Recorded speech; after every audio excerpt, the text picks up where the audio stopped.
दामाद की इज्जत अनमोल है और बहू की इज्जत का कोई मोल नहीं। सलोनी, तुम अभी भी ऑफिस में हो? तुम्हें पता है कि आज हमें विजय की सगाई में जाना है, फिर भी तुम अभी तक नहीं आई। कहा था कि एक दिन की छुट्टी ले लो, लेकिन तुमको ऑफिस का काम ससुराल वालों से ज़्यादा प्यारा है। फोन पर ही संजय सलोनी पर नाराज होकर बोला, संजय, मैंने तुम्हें सुबह ही बता दिया था कि मैं सगाई पर नहीं जाऊंगी।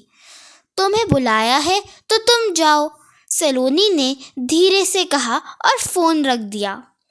उनके फोन रखते ही संजय फिर उसे कॉल करने लगा। आखिर तुम चाहती क्या हो? सबके सामने तुम मेरी इज्जत का तमाशा बनाना चाहती हो? सोचो, छोटे भाई की सगाई हो रही है और इकलौती भाभी पहुँचे ही नहीं तो उसके ससुराल वाले क्या सोचेंगे? क्या सोचेंगे और क्यों सोचेंगे? अरे दूल्हे की दुल्हन है, दोनों के ससुराल पक्ष से सास ससुर और भाई है, तो भाभी को कौन पूछेगा? आप बेकार की बात मत सोचिए और जाइए। अरे हाँ, आपकी ड्रेस प्रेस करके बेड पर रखी है, अच्छे से तैयार होकर जाइएगा। सलोनी ने अपने मन के रोष को दबाते हुए कहा। मैं जानता हूँ तुम ये क्यों कह रही हो। देखो सलोनी, इस बारे में हम बाद में नहीं, कल ही बात करेंगे और मैं खुद मम्मी पापा से कहूँगा, लेकिन आज प्लीज़ मेरे साथ चलो, संजय सलोनी को मनाते हुए बोला। संजय, मैं आज वही कर रही हूँ जो तुम्हारी मम्मी ने कहा कि बिन बुलाए ससुराल के किसी भी फंक्शन में जाने का मतलब है कि वो लोग तुम्हें फालतू समझते हैं और तुम भी अच्छे से जानते हो कि मैं फालतू नहीं हूँ। मुझे बहुत काम है, अभी मीटिंग के लिए जाना है। विजय भैया को मेरी तरफ से भी आशीर्वाद दे दीजिएगा। सलोनी ने फ़ोन काटकर उसे साइलेंट मोड पर डाल दिया। क्या कहा बहू ने? वो आ रही है या नहीं? मैंने सुबह ही कहा था कि आज ऑफिस मत जाए, लेकिन मेरी यह सुनता कौन है? पद्मा जी गुस्से से बड़बड़ाने लगी। मम्मी, आपने सलोनी से ये कहा था कि उसे विजय की सगाई में चलना है? संजय ने पद्मा जी से पूछा तो वो उसे हैरानी से देखने लगी। बहू को क्या अब अलग से निमंत्रण देना पड़ेगा कि उसके देवर की सगाई है और वो फंक्शन में चले? तुझे बोला था कि आज सगाई है, छुट्टी ले लेना, अब तुम दोनों अलग हो क्या? पद्मा जी तो नक्कर बोली।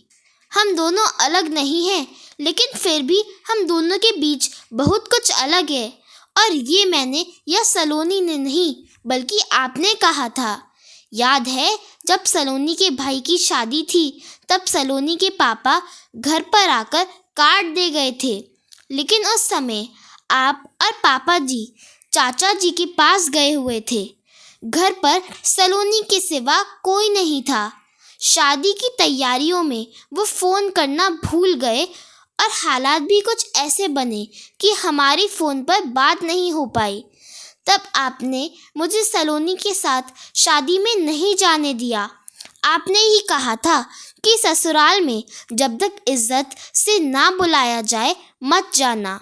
सलोनी के वहाँ पहुँचने पर जब पापा जी को मेरा ना आने की वजह पता चली तो वो खुद मुझे और आप सबको लेने आए और माफ़ी भी मांगी। संजय की बात सुनकर पद्मा जी उसे गुस्से से देखने लगी। तू कहाँ की बात कहाँ जोड़ रहा है? वो तेरा ससुराल है और वहाँ तेरा मान सम्मान कम नहीं होना चाहिए। ये सलोनी का ससुराल है तो क्या उसके मान सम्मान की कोई वैल्यू नहीं? ये तो गलत है। दामाद की इज्जत अनमोल है और बहू की इज्जत का कोई मोल नहीं।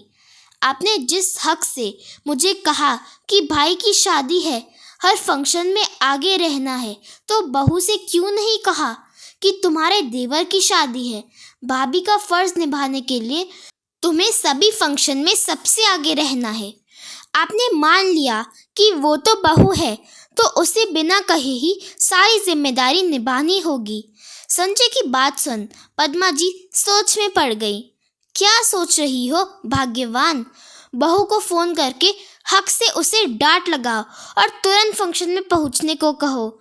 नीरज जी ने पद्मा जी से उसका फ़ोन लिया और सलोनी को फ़ोन लगा दिया। बहू, काम तुरंत बंद करो और सगाई में आ जाओ। अपनी बड़ी बहू के बिना मैं छोटी बहू का स्वागत कैसे करूंगी? और हाँ, मैं माफ़ी नहीं मांगूंगी। बोलो तो उसके बदले तुम्हारे साथ म्यूज़िक पर कमर ज़रूर हिला लूंगी। अब ज़्यादा इंतज़ार मत करा, जल्दी आ जा। पद्मा जी बोलते बोलते भावुक हो गई। भावुक तो सलोनी भी हो गई थी। उसने फ़ोन पर ही कहा, नहीं मम्मी जी, अब कभी देर नहीं होगी। दामाद की इज्जत का ख्याल रखना अगर ससुराल वालों का फ़र्ज़ है तो ये फ़र्ज़ बहू के लिए क्यों नहीं? बात अगर बराबरी की है तो बिना बुलाए बहू भी ससुराल के फंक्शन क्यों अटेंड करे? वो ये नहीं कहती कि उसका मनुहार करे। वो तो बस यही उम्मीद करती है कि एक बार प्यार से बोल दे कि सब तुम्हें ही करना है क्योंकि तुम्हारे घर का फंक्शन है।